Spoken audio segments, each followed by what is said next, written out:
«Спартак» Владикавказ в ближайшие 2 года может выйти в премьер-лигу. Такая задача стоит перед клубом.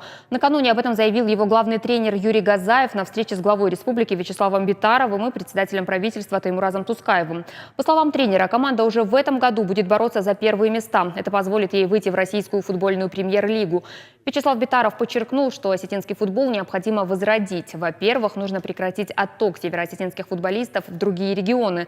Для этого надо создавать все условия в республике. Вячеслав Битаров выразил готовность поддержать команду в части выплаты достойной заработной платы, приобретения экипировки, обеспечения транспортом и выездов на сборы. В Северной Осетии функционируют несколько футбольных школ, где работают квалифицированные тренеры. И в республике нужно поддерживать и развивать систему профессиональной переподготовки тренеров, подчеркнул председатель правительства Таймураз Тускаев.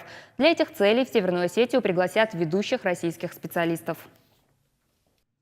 Очень приятно, что это была такая очень заинтересованный разговор. И я надеюсь, что у нас футбол, коснувшись, наверное, дна какого-то, что он должен подниматься. И уже хотелось бы, чтобы в этом году и команда за своей игрой заставила болельщиков ходить на стадион, и команда, в общем-то, занимала какие-то серьезные места.